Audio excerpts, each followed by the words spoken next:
வன்மம் காழ்ப்புணர்ச்சியை விட்டுக்கிட்டு அரசியல் பண்ணுங்க, பாசிட்டிவ் அரசியல் பண்ணுங்க, உருப்படலாம். வன்மம் காழ்ப்புணர்ச்சி நெகட்டிவ் பொலிட்டிக்ஸ் யாருக்கும் உருப்பட்டதில்லை, யாருக்குமே உருப்பட்டதில்லை.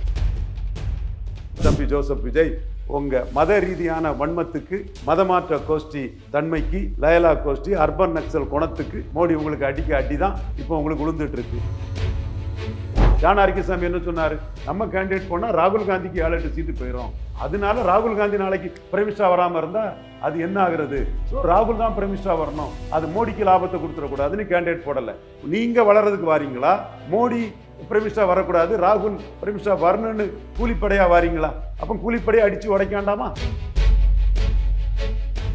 கோளை டேஷ்கள் ஆட்டு நீங்க இருந்து ஜனநாயக படத்துக்குள்ள சென்சார் இதை பேசக்கூட முடியாத வக்கற்ற, தெம்பற்ற, திராணியற்ற கோழைகளா இருக்கிறீங்க. 25 நீங்க பட்ஜெட் பற்றி பேசிருக்கீங்கிறத அபுபக்கர் தெள்ள தெளிவா என்டிகே கேண்டிடேட் தெளிவான ஆதாரத்தை தூக்கி போடுறான். தாக்கு பிடிக்க முடியல உங்களால. இப்ப 26ல என் பட்ஜெட் பற்றி பேசல, இந்த பட்ஜெட் நல்லா இருக்குன்னு சொல்லுங்க. ஏன் இந்த பட்ஜெட் சொல்லல? கோலத்தனம், பயம், அச்சம், இதை தவிர வேற என்னத்துக்கு? உங்களுக்கு எல்லாம் எதுக்கு சார் அரசியல்? 24 பலத்தை நிறுவீங்கன்னு சொன்னேன். லெட்டர் பேடா இருந்துகிட்டு, பார்ட் டைம் பொலிட்டிஷனா இருந்துகிட்டு, கடைசியில் ஜனநாயகம் படத்துல மொத்தமா வாங்கி கட்டிக்கிட்டு குத்துதே கொடையுதோ ஐயோ ஐயோ மையோன்னு கதற கூட முடியாம அப்படியே கம்முன்னு இருந்துட்டு போறீங்க. காங்கிரஸ் வெளியில போக தயாராயிடுச்சு அப்படின்னு தான் எடுத்துக்கணுமா? வெளியில போனா தாவேக்காவோட போக எல்லாம் களம் ரெடியா? நான் படம் பாதிக்கப்பட்டதே பாஜக வைத்து பேச முடியாதவர் கூட போய் எப்படிங்க காங்கிரஸ் பண்ண முடியும்? பலம் என்னன்னு தெரியாதவரை போய் என்னங்க பண்ண முடியும்? ஓட் டிரான்ஸ்ஃபரிங் கெப்பாசிட்டி என்னன்னு தெரியாதவரை கூட போய் என்ன பண்ண முடியும்? காங்கிரஸ் தாவேக்கா கூட்டணிங்கிறது காணல் நீர். இப்போது புதிய அறிமுகம் ஆச்சி ஹோட்டல் சாம்பார் 50 கிராம் ரூபாய் 20 மட்டுமே.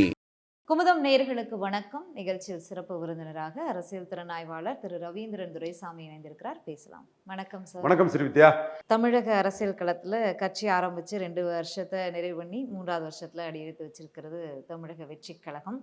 முதல்ல விஜய் அவர்களுடைய இந்த 2 வருஷ பயணத்தை, அரசியல் செயல்பாடுகளை எப்படி பாக்குறீங்க?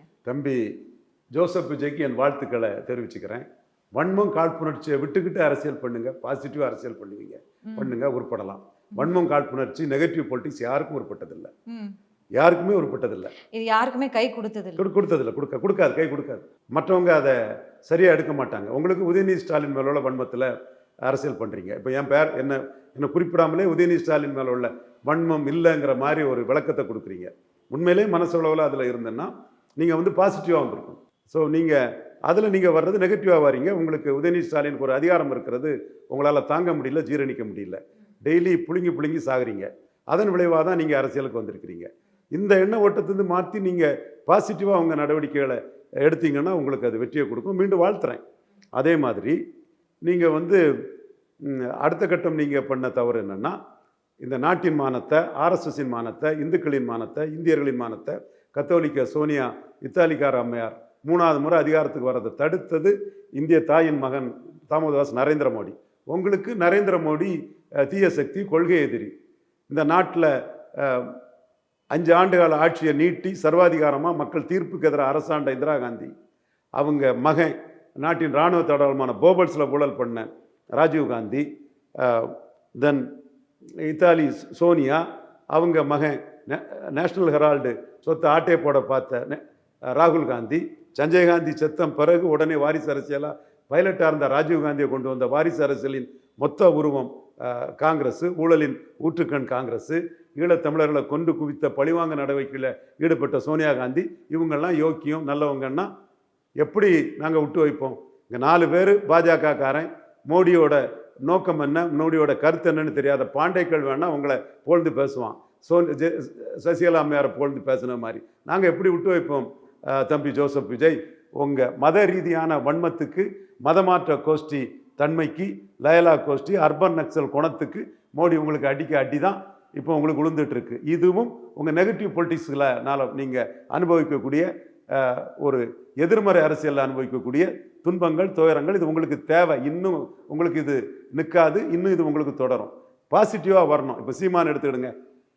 திமுகவும் அதிமுகவும் காங்கிரஸ் பாஜகவின் குதிரோடுகள், ஒட்டுணிகள், தொங்கு சதிகள் 4 வரையும் அடிக்காரு. 8.2 விழுக்காடு வாக்கு வந்துட்டாரு.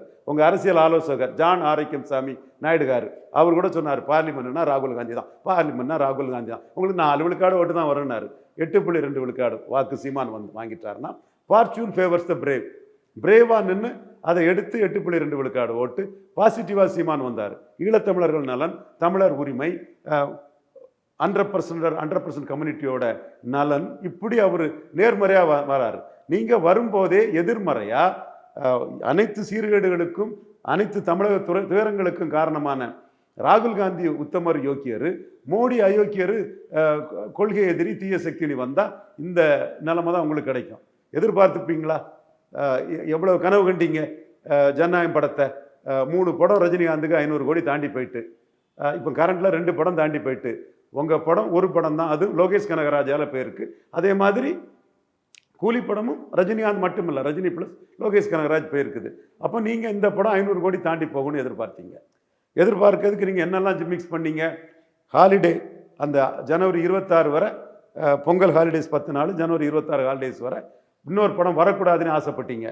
வந்த சிவகார்த்தியன் படம் வரும்போது சிவகார்த்தியனுக்கு எதிராக பலரை தூண்டி விட்டு அற்பத்தனமாக, இன்றைக்கி சகோதரர் சிவகார்த்தியன் பிறந்த நாள், அவர் திரைத்துறையில் மேலும் பல வெற்றிகள் பெற்று மற்றும் ஒரு ரஜினியாட்டு அவர் மிளிர என் மனப்பூர்வமான வாழ்த்துக்களை தெரிவித்துக்கிறேன். என் வாழ்த்து உண்டுன்னா மோடிஜிக்கு வாழ்த்தும் சிவகார்த்தியனுக்கு உண்டு. ஸோ இந்த கண்டிஷனில் நீங்கள் அவர் படமே வரக்கூடாதுன்னு கூலிக்கு ஆளை வச்சு இது பண்ணீங்க. ஆனால் கெடுவான் கேடு நினைப்பான்னு கடைசியில் உங்களுக்கு என்ன நடந்தது? உங்களுக்கு நடந்த விஷயம் என்ன? உங்கள் படமே இன்னும் ரிலீஸ் ஆக முடியலை. இது உங்களை கவர்னர் உங்களுக்கு லெட்டர் பேடாக இருந்தும் உங்களுக்கு அழைப்பு கொடுத்தும், கவர்னரை உங்களுக்கு போராட்டம் நடத்த முடியாத கவர்னர் உங்களுக்கு மனு வாங்கி காப்பாற்றி கொடுத்தும், உங்களுக்கு செக்யூரிட்டி கொடுத்தும், ஹேமாமாலினி கமிட்டி போட்டும், கரூர் விஷயத்தில் பாஜகலாம் வரிஞ்சு கட்டிட்டு உங்களுக்கு ஆதரவு கொடுத்தும், அத்தனை பேர் கருத்தை மீறி மோடிக்காக சிந்திக்கக்கூடிய ரவீந்திர துரைசாமி பாண்டே கருத்தாவது ஒன்றாவதுன்னு எல்லாத்தையும் தலைகளாக மாற்றி உங்கள் ஜனநாயகத்துக்கு படத்துக்கு பெரிய நெருக்கடியை கொடுத்தமா இல்லையா? ஏன்னா உங்கள் நெகட்டிவ் பொலிட்டிக்ஸ் கொடுத்தோம்னு ஒத்துக்கிறீங்க மாதிரி ஒத்துக்கிறோம். இதில் என்ன இருக்கு? சசிகலா பாஜகவோட தலையீடு தான் அது. சசிகலா வெடிச்சது யாரு? ஜெயலலிதா அபர்டட் ஆன பிறகு சசிகலா கன்வீட் ஆகுறாங்கன்னா ஏன் இவங்க ஜெயலலிதாவை பதவியேற்ப வச்சாங்க இல்லையா பாத்திமா பிவி, அதே மாதிரி ஏன் சென்னமேனி வித்யாசாகர் ராவ் சசிகலா வைக்கல? வரமாட்டார் கவர்னர், நாம தானே சொன்னோம். ஏன்னா நீங்கள் வரும்போதே ராகுல் காந்திக்கு ஆளாக வாரீங்க. ஜெயலலிதா சோனியா காந்தியை நாட்டுக்கு ஆகாதவர்னு சொன்னவங்க. நீங்கள் வரும்போதே நடராஜன் வந்து ராகுல் காந்தியை வச்சு மோடிக்கிட்ட பவர் பொலிட்டிக்ஸ் பண்ணுறாரு. அதனால தான் நம்ம சொன்ன கவர்னர் வரமாட்டாருன்னு. ஆகஸ்ட் 15 இல்லை, எதுக்கு சொல்ல வரேன்னா, விஜய்க்கு இந்த நெகட்டிவ் பொலிட்டிக்ஸோட இது அந்த சூடு ஜனநாயகத்தில் தெரியுது. உங்கள் கொள்கை எதிரின்னு ஒருத்தர் சொல்லி ஜனநாயகத்தில் சூடு வாங்கிக்கிட்டு சிபிஐ விசாரணையில் அங்கே அல்லோலப்பட்டுக்கிட்டு, ஜானாரிகசாமி இந்த டெமாலிஷன் எப்படி இருக்குன்னு புரியுதாப்பா, அல்லோலப்பட்டுக்கிட்டு 1.5 கோடி அந்த ஐடி அதை எடுத்து இது பண்ணிக்கிட்டு இன்னும் என்னென்னலாம் சர்வேலன்ஸ் பண்ணி அடிக்க போகிறாங்கங்கிறத பொறுத்திருந்து பாருங்கள். ஏன் இவ்வளவு துன்பமும் துயரமும்? Negative politics. மக்கள் நலன் சார்ந்த அரசியலுக்கு வரணும். நீங்கள் ஜோசப் கிறிஸ்டின் மதமாற்ற கோஷ்டி, அர்பன் நக்சல் கோஷ்டி, மோடி பிரைமினிஸ்டராக இருக்கிறது உங்களுக்கு பிடிக்கல, தாங்கல்ல. அதனால 2024 39 கேண்டிடேட் போட சொன்னேன். நான் நேர்மறையாக சொன்னேன். புஷி ஆனந்திட்ட சொன்னேன். புஷி ஆனந்த் நீங்கள் பொதுச்செயலாளரை போட்டதை மனசார பாராட்டுறேன். விஸ்வகர்மா சமுதாயத்தை சேர்ந்த ஒரு சகோதரர், பாசிட்டிவ் சோஷியல் ஜஸ்டிஸ் ஆங்கிளில் பாராட்டுறேன். அவர்கிட்ட சொன்னேன் 39 கேண்டிடேட் போடுங்கன்னு. ஜானாரிகசாமி என்ன சொன்னார்? நம்ம கேண்டிடேட் போனால் ராகுல் காந்திக்கு 7-8 சீட்டு போயிடும். அதனால ராகுல் காந்தி நாளைக்கு பிரைமினிஸ்டராக வராமல் இருந்தால் அது என்ன ஆகுறது? ஸோ ராகுல் தான் பிரைமினிஸ்டராக வரணும், அது மோடிக்கு லாபத்தை கொடுத்துடக்கூடாதுன்னு கேண்டிடேட் போடலை. அப்போ நீங்கள் வளர்றதுக்கு வாரீங்களா? மோடி பிரைமினிஸ்டராக வரக்கூடாது, ராகுல் பிரைமினிஸ்டராக வரணும்னு கூலிப்படையாக வாரீங்களா? அப்போ கூலிப்படையாக அடித்து உடைக்காண்டாமா? அதுதான் சிபிஐ விசாரணை. ஸ்டாலின் பயந்து போய் விட்டார். மோடி சிபிஐ வச்சு உங்களை விரட்டுன்னு விரட்டுறாரு. 2 தடவை அலுவலகப்பட்டுட்டீங்க. ஜனநாயகம் படம் அது நீங்கள் வந்து இப்போ என்ன பொசிஷனில் இருக்கிறீங்க? அந்த வடிவேல் பட காமெடி மாதிரி ஆடு திருடு போகல ஐயா, ஆடு திருடு போனது மாதிரி கனவு கண்டான்னு சொல்கிறீங்க. இப்போ வடிவேல் கேட்பாப்புல, நீ தான் போல்ட சொல்லுடா, சொல்லு டே சொல்லு நீ பஞ்சாயத்தை கலைப்பாருல்ல. அப்போ ஆடு திருடு போன மாதிரி கனவு கண்டான்னு இப்போ நீங்கள் என்ன பண்ணிட்டு இருக்கீங்க? யார் சொன்னா ஜனநாயகம் படம் ரிலீஸ் ஆகலைன்னு? ரிலீஸ் ஆயாச்சு. தமிழ்நாட்டில் கொஞ்சம் முன்ன பின்ன இருக்கலாம். கேரளாவில் பராசக்தி படத்தோட 2 மடங்கு கலெக்ஷன் வந்திருக்குன்னு இந்த ஜெகதீஷ் பழனிசாமியை வச்சு அந்த ஆட்களை பிடிச்சி கலெக்ஷன் ரிப்போர்ட் கொடுத்துட்டு இருக்கதா நினைக்கிறீங்களா? உங்கள் படம் வரல. ஏன் வரல? நெகட்டிவ் பொலிட்டிக்ஸு, எதிர்மறை பொலிட்டிக்ஸு.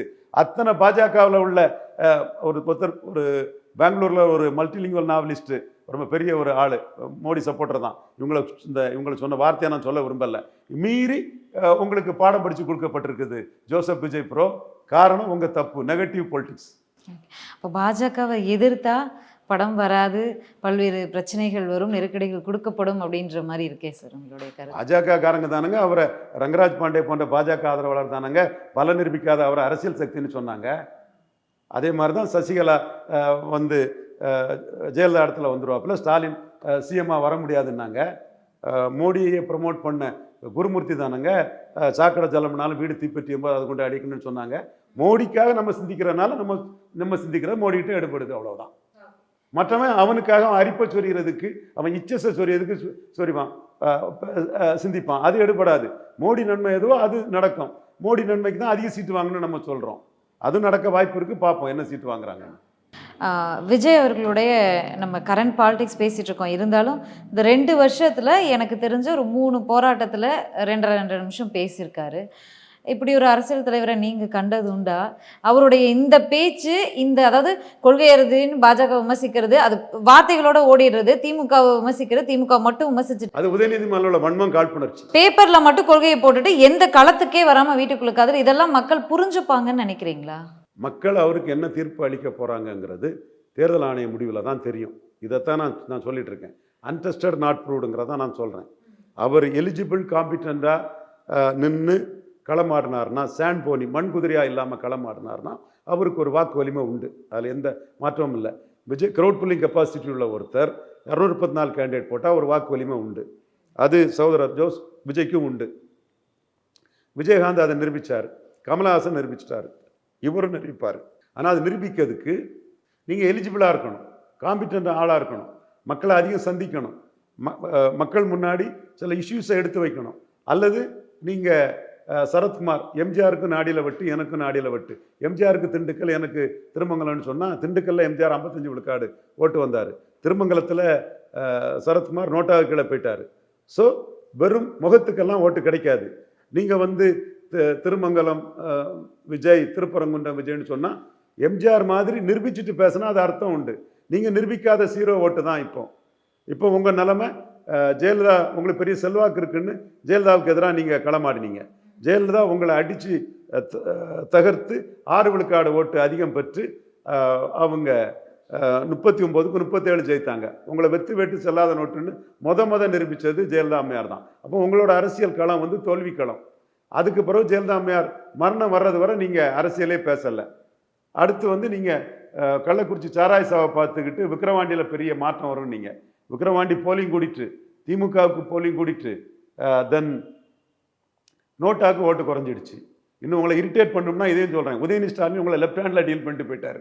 நீங்கள் யாருக்கு வன்மமாக கட்சி ஆரம்பிச்சிருக்கீங்களோ அவர் உங்களை லெஃப்ட் ஹேண்டில் டீல் பண்ணிட்டு போயிட்டார். அப்போ நீங்கள் கள்ளக்குறிச்சி சாராய் சாவை பார்த்தாலும் எந்த எஃபர்ட்டும் இல்லை. இதெல்லாம் இருக்கிறனால உங்களுக்கு ஓட்டு வராது நான் சொல்ல வரல. கமலஹாசனுக்கு 239 போட்டு ஓட்டு வந்த மாதிரி, விஜயகாந்துக்கு 214 போட்டு ஓட்டு வந்த மாதிரி உங்களுக்கும் 214 போட்டால் ஒரு வாக்கு வலிமை உண்டு. க்ரௌட் புல்லிங் கெப்பாசிட்டி உள்ள யார், சூர்யா வந்து 214 போட்டாலும் ஒரு வாக்கு வலிமை தமிழ் மண்ணில் உண்டு. 2 பேரும் அதை நிரூபிச்சிருக்கிறாங்க, கமலஹாசனும் விஜயகாந்தும். நீங்களும் அதை நிரூபிக்க முடியும். அதை நிரூபிக்கிறதுக்கு நேர்மறையாக வாங்க, மக்கள் நலன் சார்ந்து வாங்க. எதிர்மறையாக வந்து மத அடிப்படையில் மோடி எதிர்ப்பு, தனிப்பட்ட முறையில் உதயநிதி ஸ்டாலின் எதிர்ப்புன்னு வர்றது உங்களுக்கு கை கொடுக்காதுன்னு நான் சொல்கிறேன். கண்டிப்பாக க்ரௌட் புல்லிங் கெப்பாசிட்டி உள்ளவருக்கு ஒரு ஓட்டு உண்டு. இந்த டெல்லி விசாரணைக்கெல்லாம் போயிட்டு வந்த பிறகு கூட பாஜக எதிர்ப்புங்கிறது எங்குமே அவர் பேசலையே, வெறும் திமுக எதிர்ப்பு மட்டும்தான் பேசிட்டு இருக்காரு. குளத்தனமாக ஆயிட்டீங்களா விஜய், பரிதாபமாக ஆயிட்டீங்களா விஜய், என்ன வார்த்தைகளை பேசுனீங்க விஜய், உச்ச ஸ்தாயில் பேசுனீங்களா விஜய். விஜயை விட இந்த இடத்துக்குள்ளே அடி வாங்கினது அவரோட அரசியல் ஆலோசகர், பைபிளை தூக்கிட்டு தெரிவார் ஜான் ஆரோக்கியசாமி நாயுடுகாரு. அவர் தான் அடி வாங்கினார். என்ன ஆணவம், என்ன கொழுப்பு. இப்போ வாயை திறந்து அடி வாங்கிக்கிட்டு கதற கூட முடியலையே. எவ்வளோ பரிதாபமான நிலைமை. அசிங்கமாக இல்லை, கேவலமாக இல்லை. இத்தனைக்கும் அவர் தமிழ்நாட்டை ஆண்ட நாயுடு பரம்பரையை சேர்ந்தவர். நீங்களும் ஒரு நாயுடு தான், ஆண்ட பரம்பரை நாயுடு. அதில் வந்துக்கிட்டு அடி வாங்கிக்கிட்டு அதை எதிர்த்து பேச முடியாமல் கரேஜ்னு எழுதி கொடுக்குறீங்களே ஜான் ஆரோக்கியசாமி. வெக்கமா இல்லை ஜான் ஆரோக்கியசாமி? ஜான் ஆரோக்கியசாமி அந்த நான் உருவாக்கின பையன், அந்த விக்னேஷை வச்சு நியூஸ் 7ல் என்னை பேச விடாமல் அசிங்கப்படுத்தினீங்க. இன்னொரு பையன் அவனை நியூஸ் 18ல் அனுப்பி பொய்யா புரட்டா ஒரு ஏதோ பெருசாக பண்ணுற மாதிரி அசிங்கப்படுத்தினீங்க. அடுத்த ராஜ்மோகனை விட்டு அசிங்கப்படுத்தினீங்க. அப்புறம் விஜய்யே பிரெயின் வாஷ் பண்ணி நான் சொல்ல புள்ளி விவரங்கள் தப்பு கரெக்டாக சொன்னதை பிடிக்காம, இப்போ நான் கரெக்டாக தானப்பா சொன்னேன், ஸ்டாலின் 35 எம்பி சீட்டுக்கு மேலே வருவார், 48 விழுக்காடு ஓட்டு வருவாருன்னு 47 வந்தார், 39 ஜெயித்தார், இதில் என்னப்பா தப்பு இருக்குது?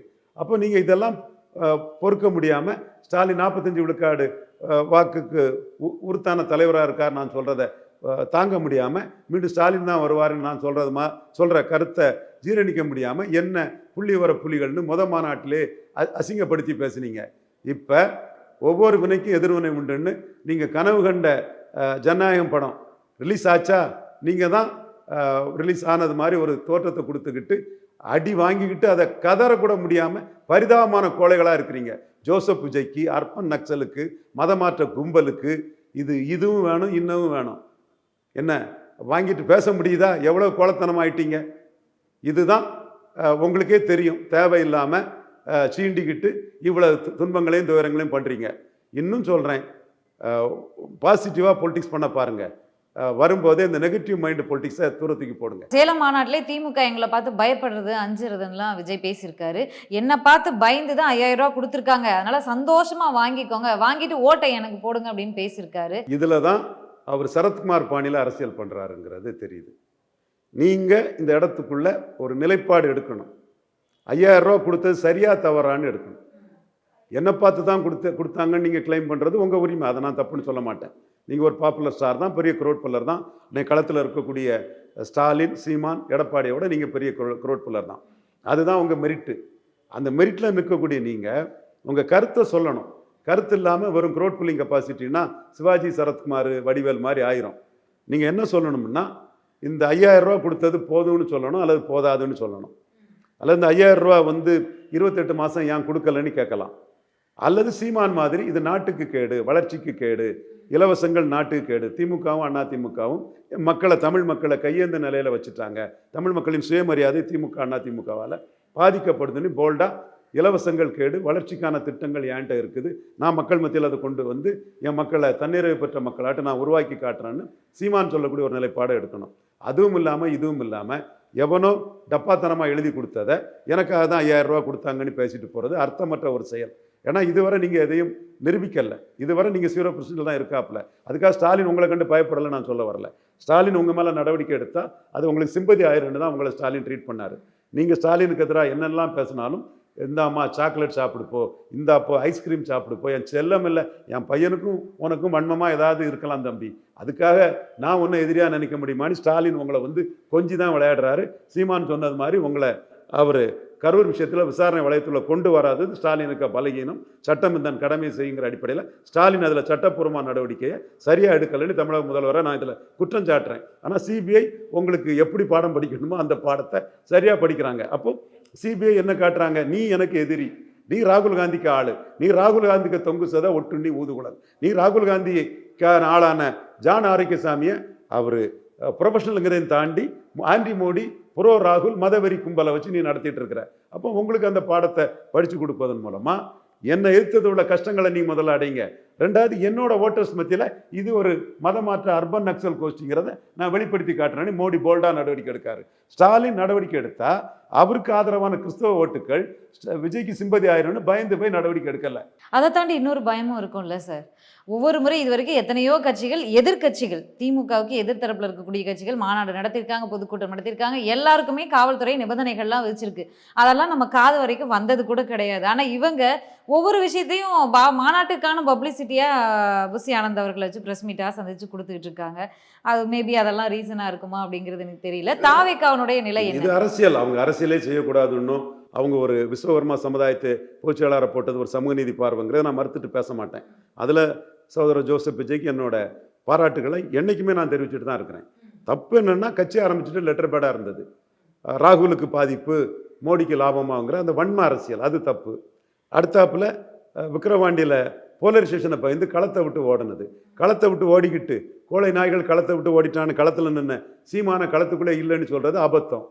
இது எல்லாத்துக்குமே மொத்தமாக கிடைச்ச அடி ஜனநாயகத்தில் நாங்கள் கொடுத்த அடி. இல்ல அதிமுகவுமே களத்துல இல்ல, அதிமுக எங்க இருக்கு, பாஜக எங்க இருக்கு, அவங்கள ஏன் நாங்க பாஜகவை ஏன் விமர்சிக்க மாட்டீங்க அப்படின்னு கேட்டா, அதிமுக பாஜக எல்லாம் களத்திலேயே இல்ல, அவங்க காலமே முடிஞ்சிருச்சு அது அப்படின்றாங்க. அபுபக்கருங்கிற என்டிகேல உள்ள ஒரு தம்பி அடிச்சு தூக்கி தூரத்துக்கு போட்டுட்டான். ஏம்பா நீ 2025 பட்ஜெட்டை பற்றி விமர்சிச்சிருக்கப்பா, விமர்சிச்சிருக்க, இந்த ஆதாரம்னு நியூஸ் 18 தொலைக்காட்சியில் அபுபக்கர் கொடுக்குறான்.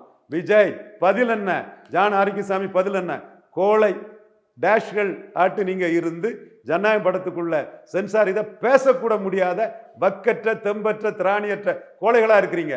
25 நீங்க பட்ஜெட் பற்றி பேசியிருக்கீங்கிறத அபுபக்கர் தெள்ள தெளிவா என்டிகே கேண்டிடேட் ரொம்ப திறமையான ஒரு தம்பி தெளிவான ஆதாரத்தை தூக்கி போடுறான். தாக்கு பிடிக்க முடியல உங்களால. இப்ப 26 என் பட்ஜெட்டை பற்றி பேசல, அல்ல பட்ஜெட் நல்லா இருக்குன்னு சொல்லுங்க, ஏதாவது ஒண்ணு சொல்லணும்ல. அப்ப ஏன் இந்த பட்ஜெட் சொல்லல? கோலத்தனம், பயம், அச்சம், இதை தவிர வேற என்னத்துக்கு? உங்களுக்கெல்லாம் எதுக்கு சார் அரசியல்? 25 பட்ஜெட்டை பற்றி பேசணும், உங்களுக்கு 26 பட்ஜெட்டை பற்றி பேச முடியாம பின்னங்கால் பரிடியில பட ஓடுறீங்கன்னா இப்ப தெரியுதுல்ல ஆர்எஸ்எஸ் காரன் யாருன்னு. ஜோசப் விஜயும் ஜான் ஆரோக்கியசாமியும் கொஞ்சம் விளாண்டா என்ன நடக்கும்னு. தாவேக்காவோட நிலை என்ன சார் இந்த தேர்தல்? ஏன்னா ஆட்சிக்கு கட்சி அறிவிச்ச முதல் மாநாட்டிலே ஆட்சியில் அதிகாரத்திலும் பங்கு தரோம் வாங்க வாங்கன்னு கூப்பிட்டாங்க, இப்போ வரைக்கும் யாரும் போகல. இப்பயும் கொஞ்சம் சாஃப்ட் கார்னரோட தான் டீல் பண்றாங்க காங்கிரஸை. ஏன்னா மதவாதத்தை எதிர்த்து அரசியல் பண்ணக்கூடிய தேசிய கட்சி வேறு முறிவினை எடுக்கலாம் அப்படின்லாம் பேசுறாரு அவர் சைலண்டா. தனித்து போட்டிங்கிறாங்க, அப்புறம் இப்படி ஒரு கருத்தையும் வைக்கிறாங்க. இப்பயும் காங்கிரஸ் வாவான்னு கூப்பிட்டு இருக்காங்க. என்னதான் நிலைமை? ஏங்க ஜனநாயகத்தில் விழுந்த அடிக்கு எதுக்க முடியாதவர் எப்படிங்க பாஜக எதிர்ப்பாரு? அதனால காங்கிரஸ் கோபம்னா கேட்கிறாரு. ஜனநாயகம் படத்தில் உங்கள் வந்து அடியை எதிர்த்து சவுண்ட் விட முடியலையே. கோலத்தனமா பம்மிட்டு இருந்தீங்கன்னா நீங்க எப்படி பாஜக வைத்து அரசியல் பண்ணிடுவீங்க? சொன்னாங்களே, அதுக்கும் திமுக தான் காரணம்னு சொல்றாங்களே. அது அவங்க சொல்லுவாங்க. உண்மை என்னன்னு மக்களுக்கு தெரியாதா? மக்கள் என்ன காதுல பூச்சுத்தனவனா? கண்ணெதிர தெரியுது, அதுவும் சொல்லி அடி விழுது. சசிகலா அம்மையார் வந்து கவர்னர் வரமாட்டார்னு பாண்டே சொன்னார். பதவியேற்புல எல்லாம் ஜெயலலிதா இடத்துல சசிகலா, என்னமோ ஸ்டாலின் இல்லைன்னார் பாண்டே. அதே பாண்டே முன்னாடி தான் அடித்தோம், இதே பாண்டே தான் இப்பவும் அடித்து தூக்கணும். தெள்ள தெளிவாக அரசியல் சக்தியானா ராகுலுக்கு ஆதரவாக 29 நிற்பார். இப்போவே கிள்ளி எரிஞ்சிடணுங்கிறதுல அடிக்கிறாப்புல. என்ன அடிக்கிறாங்கன்னு கூட சொல்லதுக்கு வகையற்று போய் இருக்கிறாரு விஜய். எவ்வளோ கொலைத்தனமான ஒரு அரசியல் ஜான் ஆரோக்கியசாமி. தொடர்ச்சியாக தாவேகா பர்சன்ஸ்ட்டு நம்ம பேட்டிகள்லாம் எடுக்கும்போது 32%, 42%, இப்போ 50%ல போய் நிற்கிறாங்க. நாங்கள் தனித்து போட்டி நாங்கள் 50% மேலே இல்லை, அது எவ்வளோ வேணும்னு சொல்லலாங்க. இல்லை களம் எப்படி இருக்குன்னு உங்ககிட்ட கேட்க. அதான் 26 ரிசல்ட் தான் தெரியும். இப்போ அன்டெஸ்டட் நாட் ப்ரூவ்டு 0% தான். சசிகலா அம்மையாருக்கும் இந்த வார்த்தையை நான் தான் சொன்னேன். அப்போ ஹரிஹரன் எப்படி கேட்பாரு? தம்பி லட்சுமணன், என் தம்பி கோவப்படுவான் லட்சுமணன். ஆனால் இன்னைக்கு வரை சசிகலா அம்மையார் 0% தான். நிரூபிச்சாதான் ஓட்டு.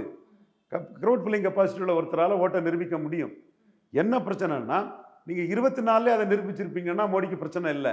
நீங்கள் 26 நிரூபிக்க வர்றது 29 அதை மோடிக்கு எதிராக பயன்படுத்துவீங்க. அப்போ நாங்கள் எவ்வளோ அலர்ட்டாக இருக்கிறோம், எத்தனை பேரை மிதித்து எழும்பி எவ்வளோ கஷ்டப்பட்டு 3வது முறை பிரமிஷ் ஆகி 4வது முறை பிரமிஷ் ஆகுடைய மோடி கிட்ட நீங்கள் டக்கால்ட்டி வேலை காட்டலாம் நினைச்சிங்களா ஜான் ஆரோக்கியசாமி? உங்கள் மதவெறி உணர்வு எவ்வளவுக்குள்ள மோசமானது, கொடூரமானது. அப்போ நீங்கள் 26 பலத்தை நிரூபித்தா 29 ராகுல் கூட போவீங்க. உங்களை அடிச்சு தகர்க்காண்டாமா, உங்களை நொறுக்காண்டாமா? அதுதான் எங்கள் கருத்து. மோடி எங்கள் சஜஷன் மோடி கிட்ட எடுபடுது. திமுகவிலேருந்து வெளியே போவதற்கான எல்லா அஸ்திவாரத்தையும் காங்கிரஸ் தலைமை பயன்படுத்தடா கூட கீழே இருக்கக்கூடிய எம்பிக்கள், ஒரு எம்பி ஒரு பிரவீன் சக்கரவர்த்தி 2 பேரை விட்டு இஷ்டத்துக்கு பேச விடுறாங்க. இன்றைக்கி கேசி வேணுகோபால் வரும்போது கூட 4 அட்டையை காட்டி ஆட்சியில் அதிகாரத்தில் பங்கு வேணும், அமைச்சரவை வேணும், உள்ளாட்சியில் பங்கு வேணும், மரியாதை வேணும் அப்படின்னு அட்டையை பிடிச்சிட்டு நிற்கிறாங்க.